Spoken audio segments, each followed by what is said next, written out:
And so that's has been kind of a flagship policy which they've clashed with the Conservatives as well as private schools on.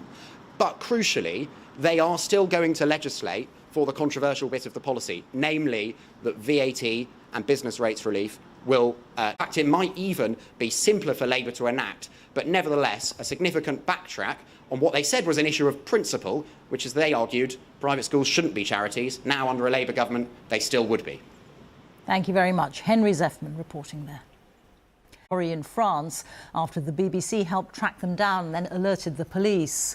A short video clip sent to a BBC journalist showed the women, 4 Vietnamese and 2 Iraqis, trapped inside the vehicle, struggling to breathe. The BBC contacted the police, who stopped the truck and arrested the lorry driver. The time is just after 1:15. Our top story this afternoon. Artificial intelligence is training the brain surgeons of tomorrow. In Wales today, a father accuses a Buddhist organisation of brainwashing his son, leading to the breakdown of their relationship. And could this bank machine that allows you to put money in as well as out of your account be the answer to closing branches on the high street?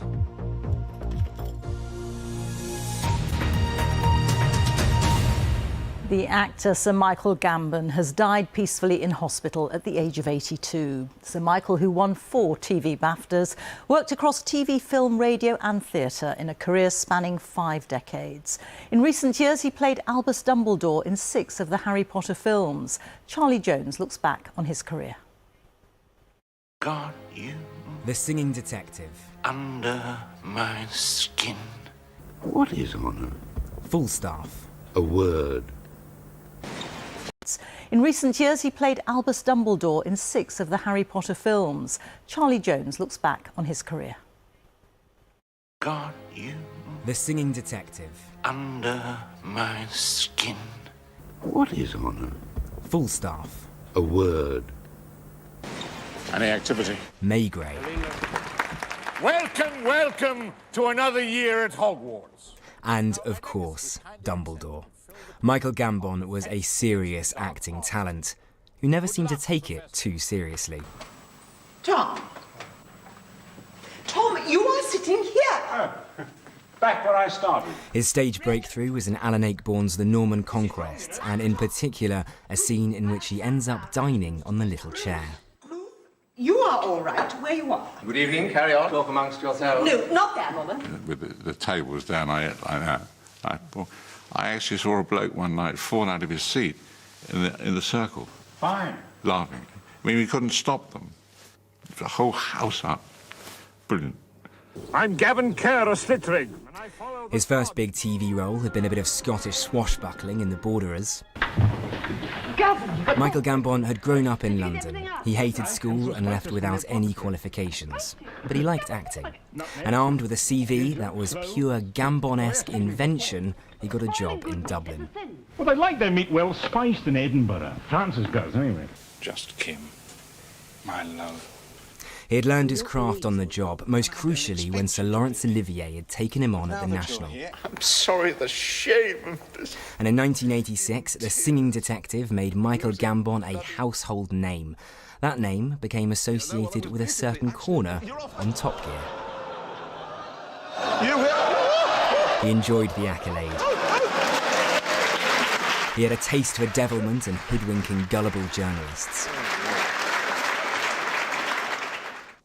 Please.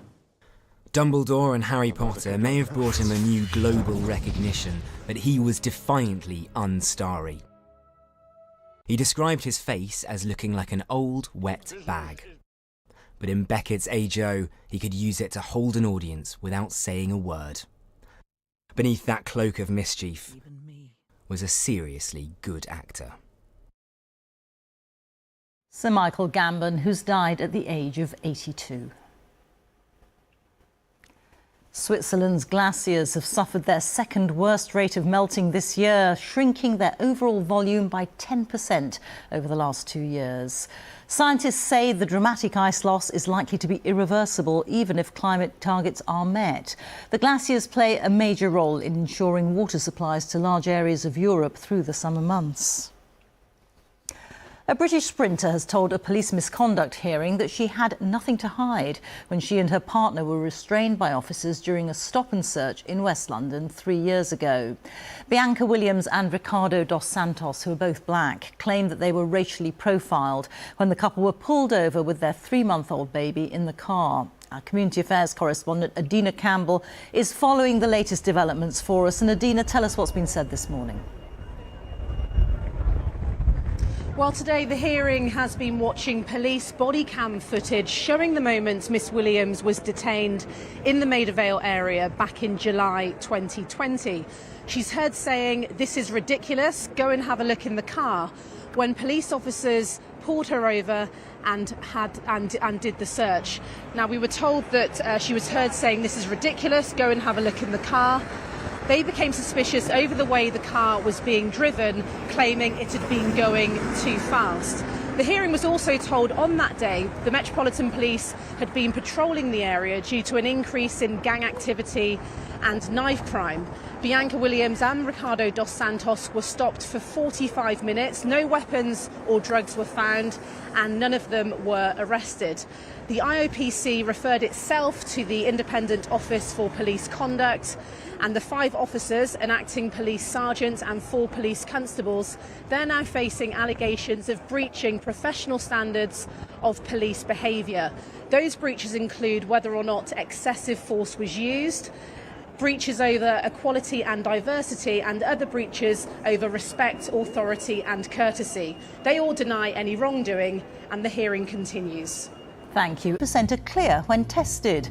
It suggests that people confuse antibiotic side effects such as nausea and diarrhea. According to an allergy, 90% are clear when tested. It suggests that people confuse antibiotic side effects such as nausea and diarrhea. According to an allergy, 90% are clear when tested. It suggests that people confuse antibiotic side effects such as nausea and diarrhea. According to an allergy, 90% are clear when tested. It suggests that people confuse antibiotics. The future of healthcare is changing rapidly. Here, machines have been learning how best to...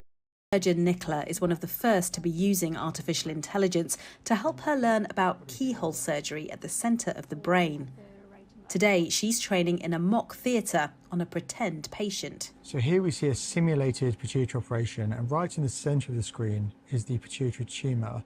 The AI has learnt from analysing videos of this type of surgery where exactly the surgeon is in the brain and can help guide them at critical points. So it's very useful because it principally helps me orientate myself during the surgery and helps me identify what steps and what stages are coming up next. And what's this in yellow on the AI? Whilst the AI trains Nicola, it's also quickly learning how to do all this in real life. But what we're hoping for is that in the near future, in the next year or two, we will introduce this AI in theatres, in real time, in patients, to help support surgeons making those decisions during the operation and help provide a better quality of surgery. This AI system has learned from watching and analysing more than 200 videos of this type of surgery. It would take your average brain surgeon around 10 years to gain that level of experience, but it's taken this AI around 10 months. Yeah, so let's go teach the AI that today. Like the technology itself, regulation around artificial intelligence in healthcare is still evolving. These are 2 of the specialists tasked with teaching the AI and ensuring patient safety. How do you make sure what you're teaching the AI is absolutely correct, that it's not going to sort of run away with itself with information that is possibly incomplete? So the type of AI we use is called supervised learning. Myself and some of the other members of our team spending hundreds of hours making sure that the information we're feeding the AI to teach it is as accurate as it can be. And here comes the tumour. This tech isn't replacing surgeons anytime soon. It's still a human that will control the scalpel. But the possibilities for AI in healthcare are endless. I'm very bullish that in the medium to long term, we'll see AI supporting our work as surgeons, not just for pituitary surgery and neurosurgery, but for all types of surgery. Tulip Mazumdar, BBC News. It's home sweet home for 3 astronauts who are back on planet Earth after more than a year aboard the International Space Station. It's the longest single space flight in American history. Their mission was scheduled to last just 6 months, but a leak in their capsule forced them to wait for a replacement spacecraft. Frank Rubio from America and Russian cosmonauts Sergei Prokopyev and Dmitry Petelin touched down in Kazakhstan earlier this morning. Now, when in Rome, a must-see is the Spanish Steps, or so it was for Europe's Ryder Cup team last night. This time tomorrow, their Roman quest to conquer the USA team will be underway. Our correspondent Andy Swiss is in Rome for us now. Andy. Yes, Rita, welcome to the Marco Simone Golf and Country Club here on the outskirts of Rome. It is a sweltering day for the fans here, but a glorious day for the players as Europe and the USA prepare for the latest chapter of one of sport's most famous rivalries. Relaxed, ready and raring to go. The European team have been all smiles this week, whether it's posing or practicing. But the Ryder Cup can stir the emotions like little else. Just ask Rory McIlroy, who revealed he'd already been moved to tears by a message from his caddy. And Harry did my one and just sort of bringing us through our journey. Tears for different reasons after the US cruised to victory in Wisconsin. But here, Rome is ready to roar. It's really buzzy, you can see there's lots of yipping. In Europe, they are playing gorgeous, so quite confident. Yeah. How confident are you feeling about your chances? I think America will be lucky to finish second.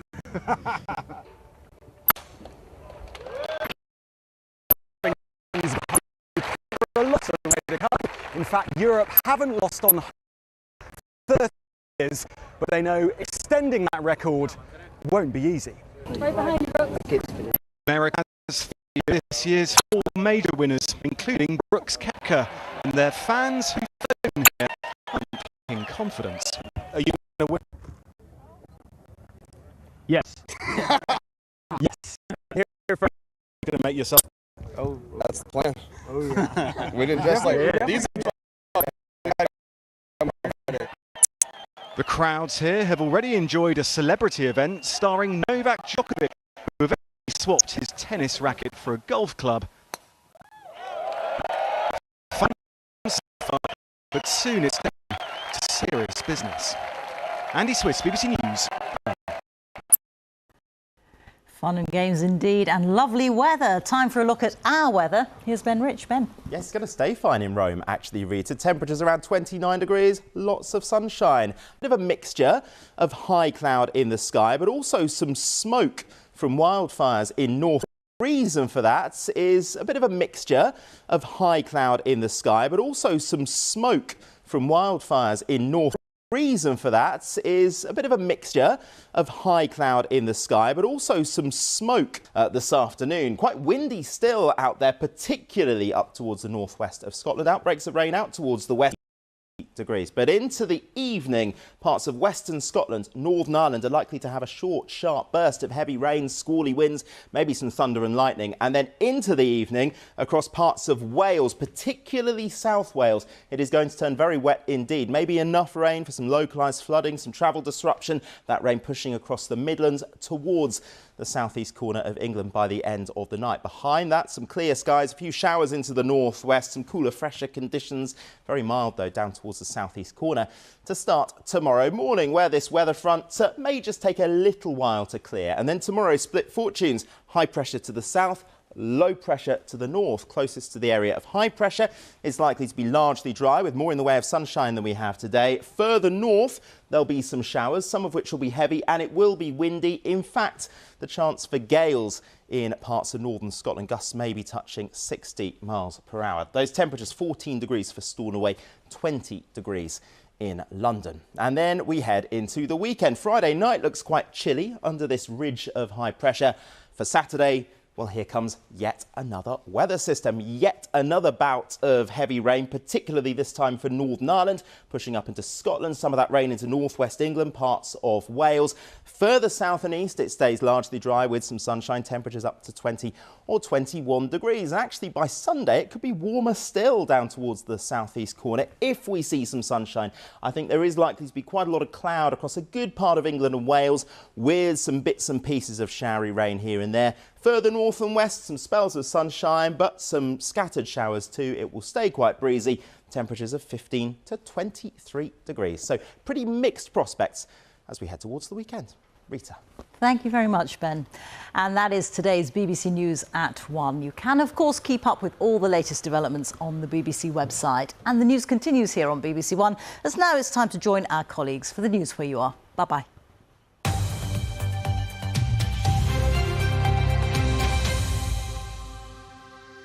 Hello there, good afternoon. A Stirling man has been found guilty of murdering his girlfriend just 8 weeks into their relationship. Christopher McGowan was out on bail when he attacked Claire Ingalls at her home in the early hours of the 28th of November 2021. Well, our reporter Sarah McMullen is at the High Court in Stirling for us this lunchtime. And Sarah, what happened in court today? Yes, Andrew, within the last few minutes, 28-year-old Christopher McGowan has been found guilty of murder following... Colette would see up to 100 new turbines in the Irish Sea, with the profits ploughed into local communities. In Cumbria, Project Colette would see up to 100 new turbines in the Irish Sea, with the profits ploughed into local communities. In Cumbria, Project Colette would see up to 100 new turbines in the Irish Sea, with the profits ploughed into local communities. In Cumbria, Project Colette would see up to 100 new turbines in the north end of Stafford town centre, but sadly it has been closed for 10 years. But that is all about to change. Make use of the whole building. It will be retail, some retail, hopefully with the marketing and residential 10 years. We're going to make use of the whole building. It will be retail, some retail, hopefully with the marketing and residential 10 years. We're going to make use of the whole building. It will be retail, some retail, hopefully with the marketing and residential 10 years. We're going to be easy to make a massive improvement to this area, and by doing so, you know, it's going to attract future investment. Looking at the state of this, it's going to be easy to make a massive improvement to this area, and by doing so, you know, it's going to attract future investment. Looking at the state of this, it's going to be... Actually, it's costing the taxpayer of Stafford Borough nothing at all. It's coming from central government. Okay, thank you very much, gentlemen. So, called Lush Future High Street Fund. So actually, it's costing the taxpayer of Stafford Borough nothing at all. It's coming from central government. Okay, thank you very much, gentlemen. So, called Lush Future High Street Fund. So actually, it's costing the taxpayer of Stafford Borough nothing at all. It's coming from central government. Okay, thank you very much, gentlemen. So, called Lush.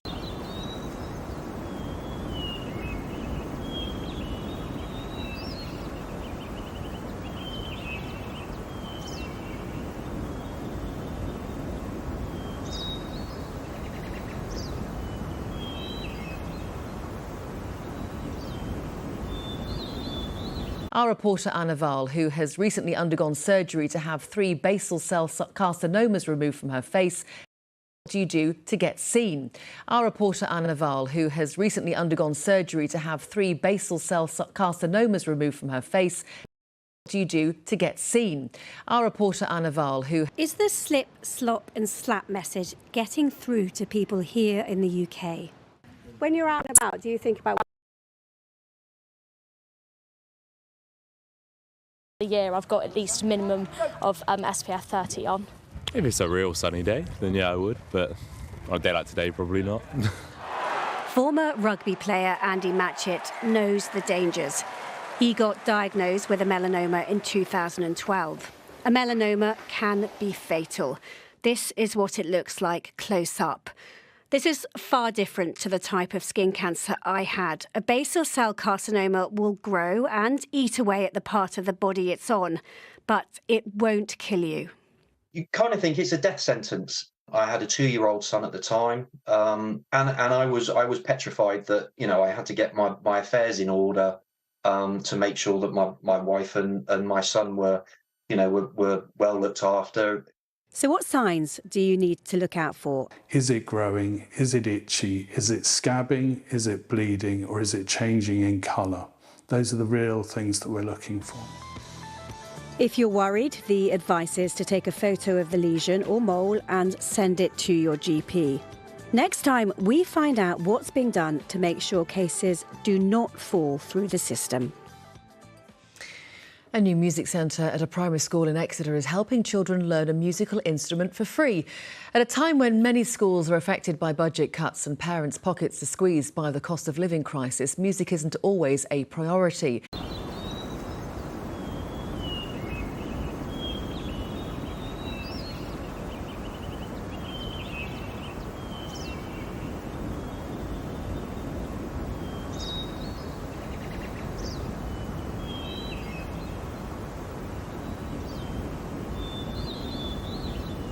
£100 million from 18 parties, reads filing claims calculated damages of over £600 million from 18 parties, reads filing claims calculated. There were over 2,000 football-related arrests during 2022-23. That's according to Home Office figures. There were over 2,000 football-related arrests during 2022-23. That's according to Home Office figures. There were over 2,000 football-related arrests during atmosphere, but missiles being thrown onto the pitch at staff, players, that's not on. And it's got worse. Now, Spanish police have raided the offices of the referees committee as part of players. It's got worse. Now, Spanish police have raided the offices of the referees committee as part of players. Championship title holders Jersey Reds ceased trading on Wednesday and say liquidation is Reds. Championship title holders Jersey Reds ceased trading on Wednesday and say liquidation is Reds. Championship title holders Jersey Reds. The Reds have competed in English rugby's second tier for the past 11 seasons, having been promoted from the amateur levels of English rugby. The club have cited costs from COVID-19 and reduced funding as causes. Reds say they're unable to pay players and staff salaries that are due at the end of this month. The RFU says they're deeply concerned by the news. And finally, Surrey have retained the county championship. Their nearest rivals, Essex, needed to score at least 400 in their first innings in their game against Northamptonshire. But they were dismissed for just 211.